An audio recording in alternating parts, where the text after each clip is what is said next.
G20 हमारे यहाँ हुआ, उसके लिए मोदी सरकार को बधाई। किसी भी तरीके से आज हमारे देश की गरीबी को ढका जाएगा तो हम ये इस चीज़ का विरोध करेंगे। आप गरीबों को ढकने से बढ़िया उन गरीबों को कुछ अच्छा देते। आपने कुत्तों को उठा के शेल्टर होम में तो डाल दिया, तो अच्छा होता उन गरीबों को शेल्टर होम प्रोवाइड करते हैं आप लोग। बता दो, नेहरू जी की जो लिखी किताबें हैं उससे भारत सरकार को 100 करोड़ रुपए की रॉयल्टी आती है। भक्तों को भी नहीं पता होगा 100 करोड़ रुपए की रॉयल्टी। जिस आदमी को दिन रात मुंह भर के तुम गाली देते हो, वो 100 करोड़ रुपए की अपने मरने के बाद भी हर साल भारत देश को 100 करोड़ की रॉयल्टी देते हैं। के अंदर G20 की बैठक हो गई है, लेकिन ऐसे में लगातार सवाल उठ रहा है कि दिल्ली की जो गरीब जनता थी उसको ठग दिया गया था, और लोग कह रहे हैं कि गरीबी को मिटाया तो नहीं जा सकता लेकिन छुपाया जरूर जा सकता है। इसी पर बातचीत करने के लिए गिन्नी साहनी जी हमारे साथ मौजूद हैं। गिन्नी साहनी जी, क्या लग रहा है आपको, जिस तरीके से G20 से पहले जो बस्तियां थी उन्हें ढक दिया गया, जो आवारा कुत्ते थे उनको शेल्टर होम में पहुंचा दिया गया, बंदरों को भगाने के लिए लंगूर के जो है पोस्टर लगाए गए। ठीक है, एक तरफ G20 हुआ, देश की शान बढ़ी, लेकिन असलियत को मिटाना चाहिए या छुपाना चाहिए? देखिए, सबसे बड़ी बात है हमारी संस्कृति है। आप एक तरफ कहते हो हनुमान जी की जो एक छवि है वो बंदरों में नज़र आती है, और आप हनुमान जी को डराने के लिए लंगूर को बिठा दोगे। मतलब तो ये मोदी सरकार जो सनातन धर्म का इतना प्रचार करती है, इनको सोचना चाहिए कि एक बंदरों को जो हमारी भारतीय संस्कृति का हिस्सा हैं उनको छुपाने से क्या G20 का सम्मेलन बहुत प्रसिद्ध माना जाएगा। दूसरी बात, आवारा कुत्तों की बात की जाए, शनि देवता की सवारी है वो। मतलब आज आपने भगवानों की सवारियों को, एक साक्षात बजरंग बली को अगर हम नहीं देख पाते तो हम बंदर को केला दे के हाथ जोड़ते हैं, उनका आशीर्वाद लेते हैं। तुमने बजरंग बली को ढकने का काम किया, तुमने कहीं ना कहीं शनि देव की सवारी कुत्ते को शेल्टर होम में उठा के उनकी जिंदगियों को दाएं बाएं कर दिया। और तीसरी बात, एक भारतीय संस्कृति, आपको पता है भारत एक ग्रामीण देश है, यहाँ पे गरीब लोग भी आते हैं, पलायन होकर के भी बहुत से लोग आते हैं, माइग्रेटेड लोग यहाँ पे बहुत है, यूपी बिहार कई कई जगहों से दिल्ली में आके लोग अपनी रोजगार के लिए रोजी रोटी कमाते हैं। तुमने उन्हें ढकने का काम किया। अरे तुम कितना ढक लोगे? क्या विलायती हमारे यहाँ घूमने नहीं आते? आज हमारे यहाँ पे आप चले जाओ, चांदनी चौक में चले जाओ, आप कनॉट प्लेस चले जाओ, आपको इतने विलायती घूमते दिखेंगे। क्या उन विलायतियों की पूंछ पकड़ पकड़ के वहां पे भीख मांगने वाले नहीं खड़े होते? तो आज तुम कितना ढक लोगे? क्या विलायती बंगला साहब नहीं जाते, बंगला साहब के बाहर बैठे नहीं दिखते, मस्जिद नहीं जाते, गुरुद्वारे नहीं जाते, मंदिर नहीं जाते, कहाँ नहीं जाते, हनुमान मंदिर जाते हैं। तो बेसिकली आप गरीबों को ढकने से बढ़िया उन गरीबों को कुछ अच्छा देते। आपने कुत्तों को उठा के शेल्टर होम में तो डाल दिया, अच्छा होता उन गरीबों को शेल्टर होम प्रोवाइड करते हैं आप लोग। तो आज ये वाली बात है कि ये सिर्फ सरकार जो है G20 हमारे यहाँ हुआ, उसके लिए मोदी सरकार को बधाई। और ये सबसे बड़ी बात ये मैं आपको बताऊं कि G20 जो हुआ ये हर साल अलग अलग जब भी इनके सम्मेलन होते हैं अलग अलग देशों में होते हैं। ये कुदरती ही इस बार भारत का नंबर था। ऐसा नहीं है कि मतलब जो मोदी सरकार है ये उसी की वजह से सब कुछ अच्छा हो पा रहा है। ये एक नेचुरल सी बात है, वो होना ही था। बट इन शॉर्ट में मुद्दा ये आता है कि किसी भी तरीके से आज हमारे देश की गरीबी को ढका जाएगा तो हम ये इस चीज़ का विरोध करेंगे। आपने G20 के लिए सब कुछ अच्छा किया, वो बहुत अच्छी बात है, पर आपको दिल्ली जैसी राजधानी के अंदर भी, इतने VIP एरिया के अंदर भी गरीबी ढकनी पड़ रही है। तो इससे अंदाजा लगाए भारत की जनता की गरीबी कहाँ गाँव शहरों में कितनी ज़्यादा होगी। ये एक दिल्ली राजधानी होने के बाद, और वो भी आप दिल्ली की जो दिल है कनॉट प्लेस जैसा एरिया, उस जगह में विलायतियों को बुला रहे हो और वहां से भी एक गरीबी पिक्चर को हटाना पड़ रहा है। तो बाकी जगहों में पिक्चर क्या होगी उसका भली बात आप समझ सकते हो। लोग इसमें रोते हुए दिखे जब मीडिया उनके पास पहुंचा, कुछ लोग इसमें कहते हुए दिखे कि हम भारत के नागरिक नहीं हैं। मतलब आप भारत दिखाना चाहते हैं, जो असली भारत है उसे छुपाना चाहते हैं, और जो विदेशी मेहमान है वो चांदी के बर्तनों में वहाँ खाना खाते हैं। देखिए, सबसे बड़ी बात है भारतीय संस्कृति के अंदर तो केले के पत्तों पे बैठ के, कमल के पत्तों पे बैठ के रोटी खाई जाती है। अगर आपको पता हो, ये तो तानाशाही राजा महाराजा मुगल खाया करते थे सोने चांदी के बर्तनों में। तो ये मुगलों की जमात है कि हमारे देश के अंदर बैठी जो इस तरीके से खाना खा रही है। तो यही हमारे देश के अंदर सबसे बड़ी बात यह है कि ये एक ऐसा माहौल बना देते हैं अपने आप की तारीफ करवाने के लिए, हमारी संस्कृति को धूमिल कर रहे हैं। एक तरफ बंदर छुपा रहे हैं, एक तरफ केले के पत्ते छुपा रहे हैं। आप आज भी हिमाचल में चले जाओ, बड़ी से बड़ी करोड़ों रुपए की शादी भी हो रही होगी ना, जमीन पर बैठा के खाना खिलाते, वो उनकी संस्कृति है हिमाचलियों की। तो इसी प्रकार भारत की संस्कृति जो है, आप केले के पत्ते पे खिलाते, किसने मना किया? विदेशियों को भी पता लगता है हम भारत होके आए हैं, नहीं समझे बात। और मोदी जी सूट पैंट में क्यों थे?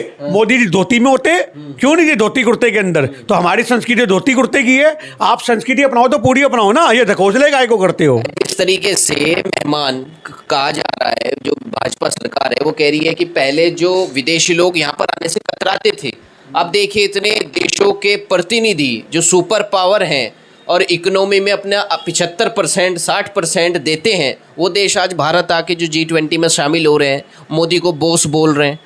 देखिए, सबसे बड़ी बात यह है कि बॉस तो कोई किसी को नहीं बोलता, कहने की बात है, और वो मीडिया चलाती है। दूसरी बात है कि G20, अब जैसे वर्ल्ड कप हमारे यहाँ पे भी हो रहा है, तो वो तो नेचुरल सी बात है, हर 4 साल बाद कोई ना कोई जगह में होगा, एक ही देश में तो होगा नहीं। अब G20 सम्मेलन है तो नेचुरल सी बात है, ये तो है नहीं कि हर बार अमेरिका की गोद में जाके बैठ जाएंगे सारे विदेशी, या जापान में जाके बैठ जाएंगे, चाइना में जाके बैठ जाएंगे, हर जगह नंबर आता है। आप ये समझ जाओ कि अगर आज भारत का नंबर आया है तो ये मोदी जी की किस्मत मान लो कि उनके नसीब थे, तो जिसकी वजह से आज उनको भारत में सम्मेलन देखने को मिल गया। कोई बड़ी बात नहीं है, अगली बार कीनिया में हो सकता है, जिम्बाब्वे में हो सकता है, जो G20 के सम्मेलन के जितने भी एक बंदे हैं, प्रतिनिधि करने वाले हैं, हर जगह वो चलेगा। इसमें क्या दिक्कत है? आप जैसे किटी पार्टी होती है, कभी आपके घर में रख ली, कभी मेरे घर में रख ली, तो वही वाली बात है, इस बार मोदी जी के घर में रख ली, भारत में रख ली। पिछले कई दिनों से भारत ट्रेंड में है। पहले चंद्रयान हुआ, फिर मोदी जी घूमने गए, उनके पैर छुए गए, अब G20 हो रहा है, ट्रेंडिंग में भारत है। ऐसे में क्या देखते हैं कि मोदी जी के राज में विकास कर रहा है भारत? देखिए, मोदी जी के राज में सिर्फ कर्जा विकास कर रहा है। आज कर्जा 1,55,000 करोड़ रुपए का हो गया देश के ऊपर। जो कांग्रेस की सरकार में 2014 में जब कांग्रेस सरकार गई है, तो उस टाइम पे सिर्फ और सिर्फ मात्र 55 लाख करोड़ रुपया था। 55 लाख करोड़, और कहाँ 1,55,000 लाख करोड़, वो आज़ादी से समय के अब तक का था, और इन्होंने 8 साल में 3 गुना कर दिया। तो आप इनसे पूछो ना वो पैसा क्या किया। एक तरफ सरकारी संपत्तियां बेच दी, एक तरफ उसके बाद ये सब कुछ कर दिया। तो इन शॉर्ट में अगर कहा जाए कि मोदी के राज में विकास की बात करोगे, तो विकास तो सिर्फ नफरत का हुआ है। और ये अगर जो चीज़ें हो रही हैं, इनको मीडिया बढ़ा चढ़ा कर दिखा रहा है। इससे पहले भी ये सब चीज़ होती थी, विदेशी आते थे, विदेशी मिलते थे, विदेशी सम्मान करते थे। आप ये बात कर रहे हो, आप मनमोहन सिंह जी की जो लिखी किताबें ऑक्सफोर्ड यूनिवर्सिटी में पढ़ाई जाती हैं, इससे बड़ा सम्मान क्या होगा? आप बता दो। नेहरू जी की जो लिखी किताबें हैं, उससे भारत सरकार को 100 करोड़ रुपए की रॉयल्टी आती है। भक्तों को भी नहीं पता होगा। पता है आपको ये 100 करोड़ रुपए की रॉयल्टी? जिस आदमी को दिन रात मुंह भर के तुम गाली देते हो, वो 100 करोड़ रुपए की अपने मरने के बाद भी हर साल भारत देश को 100 करोड़ की रॉयल्टी देते हैं। वो उनकी लिखी किताबों से, डिस्कवरी ऑफ इंडिया से लेकर के उन्होंने जो हजारों किताबें लिखी हैं, देशों में प्रतिलिपियाँ बिकती हैं, उनकी लिखी किताबें बिकती हैं। तो आप बात कर रहे हो, तो आज की डेट में आप ये समझो कि मोदी जी के राज में अगर कुछ हुआ है तो वो नफरत का विकास हुआ है। और ये 2-4 चीज़ें अगर हुई हैं, तो ये तो नंबर भारत का था ही था, और उसको आप बढ़ चढ़ के दिखाओ। क्या चंद्रयान से पहले क्या मनमोहन सिंह के काम में मंगलयान नहीं हुआ? क्या नहीं हुआ? क्या इसरो की स्थापना नहीं हुई? तो आप उन चीज़ों को, आप हर चीज़ मोदी से कनेक्ट कर दोगे। तो आज की डेट में यही वाली बात है कि एक माँ कोख में बच्चे को रखती है, तो लोग उसको माँ को बड़ा दिखा देते हैं, पर जो बाप अपने दिमाग में रखता है, सारी ज़िंदगी उसको ढोता है, उसको कोई लोग समाज में इज्जत कम ही देते हैं। माँ तो प्रधान है ही है, पर पिता उससे ज़्यादा प्रधान है। इंटरनेशनल सिक्योरिटी काउंसिल का मेंबर भी बनने वाला है भारत। बहुत बड़ी ताकत बढ़ जाएगी, भारत के साथ कुछ होगा, कई देश की सेना, कई देश मिलकर उसका मुकाबला किया करेंगे। अब भी नहीं मानेंगे आप? भारत की जो है ताकत। आज भी भारत यूएनओ का अस्थायी सदस्य है, मेरी बात समझ लो, ऐसा नहीं है। आज भी भारत यूएनओ का अस्थायी सदस्य है। और ये जो प्रपोजल होते हैं, आप प्रपोजल भेजो, आपका एक्सेप्ट हो जाएगा। उसके बाद उन चीज़ों का जो खर्चा आएगा, सब्सिडी आएंगी, अब उनकी मेंबरशिप ले लिया आपने, तो बात को समझो। तो आज उनके जो रूल रेगुलेशन होंगे वो फॉलो करने पड़ेंगे। बहुत सी चीज़ें होती हैं इन चीज़ों में। आज आप ये चीज़ देखो कि हमारे कश्मीर के मुद्दे में अमेरिका आके इंटरफेयर करता है। किसकी वजह? यूएनओ की वजह। एक यूनाइटेड नेशन सरपंच है विश्व की।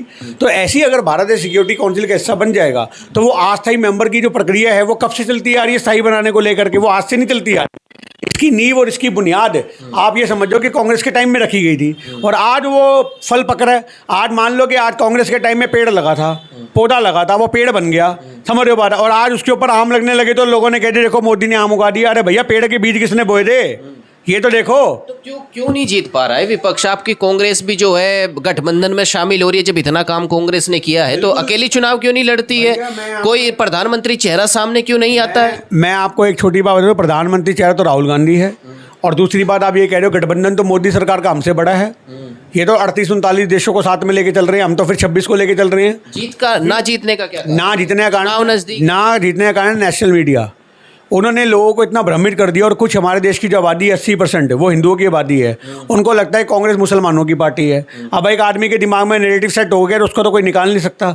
गाय गोबर मल मूत्र, इससे ऊपर वो बाहर नहीं उठ पा रहे। और अगर सनातन धर्म की बात की जाए, तो आप देखो सनातन धर्म का तो आज योगी जी ने जो मजाक बनाया है, आप समझो। काशी विश्वनाथ की इतनी बड़ी कॉरिडोर जो इतना बड़ा माना जाता है, काशी विश्वनाथ के मंदिर में हाथ धो रहे शिवलिंग के ऊपर, तो ये आप देखो ना कितना अपमान कर रहे हैं। तो ये चीज़ें, अमित शाह की मंदिरों के अंदर जूते पहनी फोटो दिखती है, प्रधानमंत्री तिरंगे से नाक पोंछता है। कहाँ है इनका राष्ट्रवाद? ये झूठा राष्ट्रवाद है। मेरी बात समझ जाओ। इन शॉर्ट में ये है कि जो हमारे देश के अंधभक्त हैं, इनको मुसलमानों से नफरत है, और इनको लगता है कि मुसलमानों का विरोध करके समझो बीजेपी जो है वो हमारा मजबूत पक्ष रख रही है, जबकि ऐसा नहीं है। CA NRC आया, क्या लागू हुआ? नहीं हुआ ना। वो सिर्फ और सिर्फ एक छोटे छोटे समय के ऊपर लॉलीपॉप फेंके जाते हैं। आज भी तलाक तलाक तलाक करके शादियां हो जाती हैं, तलाक तलाक तलाक करके तलाक हो जाते हैं। कहाँ है 3 तलाक के मुद्दों के मैटर? कहना चाह रहे हैं जो हिंदू आबादी है 60-70% की, वो सारी अंधभक्त है। सारी अंधभक्त की बात नहीं है, कुछ बीजेपी सपोर्टर हैं। हम बीजेपी सपोर्टर और अंधभक्तों को दोनों को अलग रखते हैं। बीजेपी सपोर्टरों को जागने का मौका मिलता है, उनको पता लगता है क्या सही है और क्या गलत है।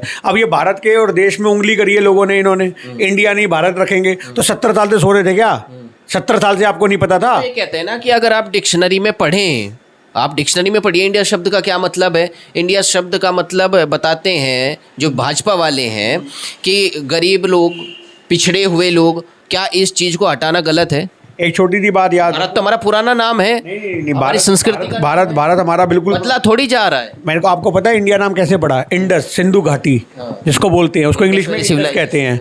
तो समझे, तो जब अंग्रेज यहाँ पे आए तो वो सिंधु घाटी कितनी प्रचलित थी, समझो। और आज भी सिंधु सभ्यता हम लोग पढ़ाते हैं, हड़प्पा संस्कृता, तो उन्होंने तो हमारी सभ्यता के नाम पे हमें नाम दिया, तो इसमें गलत क्या है? और आपको मैं बात बता दूं, सिंधु घाटी से ही इंडिया बना है और सिंधु घाटी से हिंदुस्तान बना है, क्योंकि वो लोग जो यूनानी लोग थे वो सा को हा बोलते थे, समझे बात है। वो सिंधु के बगल में रहने वाले लोगों को हिंदू कहना शुरू कर दिया। अगर आज कायदे से आप देखोगे तो सिंधु स्थान होना चाहिए, हम हिंदुस्तान नहीं होना चाहिए। सिंधु तो कुछ था ही नहीं, हिंदू तो। लेकिन क्या दिक्कत है अगर भारत भी हो जाता है? दिक्कत क्या है? दिक्कत कुछ नहीं है जी, आप छेड़खानी क्यों कर रहे हो? रिजर्व बैंक ऑफ इंडिया, और भी तो मुद्दे हैं। मुद्दे ये हैं कि आपको सिर्फ मुद्दा ये हुआ कि आप कांग्रेस की, मेरी बात याद रखो, आप कांग्रेस के जो इंडिया गठबंधन हुआ, कांग्रेस ने थोड़ी, मेरी बात सुनो, आपने कांग्रेस का जो इंडिया गठबंधन हुआ उससे आपको इतनी तकलीफ होने लग गई कि जिसकी वजह से आपने नाम हटाने की शुरू कर दी। और आपने भी एक बात बोली थी कि अगर हम डिक्शनरी में लिखते हैं तो इंडिया आएगा। अब आप यहाँ देखो, ये हमने डिक्शनरी लिखी, ये इंग्लिश से हिंदी का ट्रांसलेट करता है,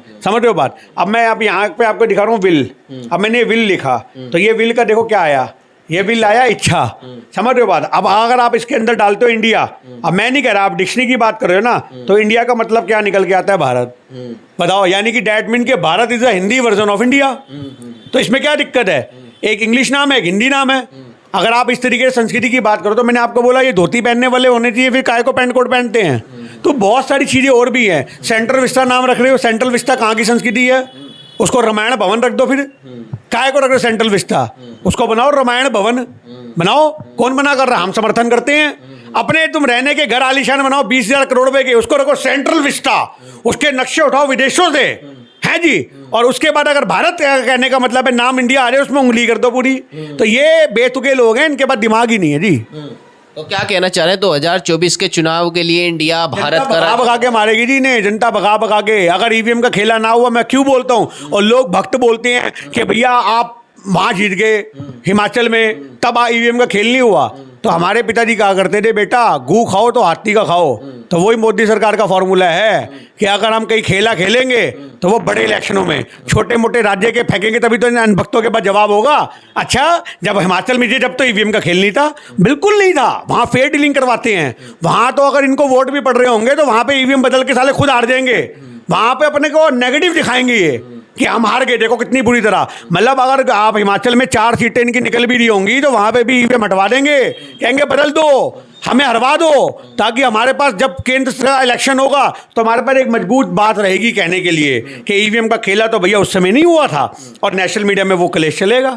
तो ये बहुत बड़े गेमबाज लोग हैं, इनकी राजनीति को समझना बहुत बड़ी बात है। जो ऑटोग्राफ मांगते हैं अमेरिका के प्रेसिडेंट मोदी जी का ऑटोग्राफ, तो इससे कोई मतलब नहीं है। फोटो खिंचाने वाले भी, मेरी बात सुनो, उससे पहले क्या फोटो नहीं खिंचाई राजीव गांधी के साथ? ऑटोग्राफ से क्या मतलब है? वो तो एक आज इनको खुश कर देते हैं, उनको पता है कि ये खुश कैसे होंगे।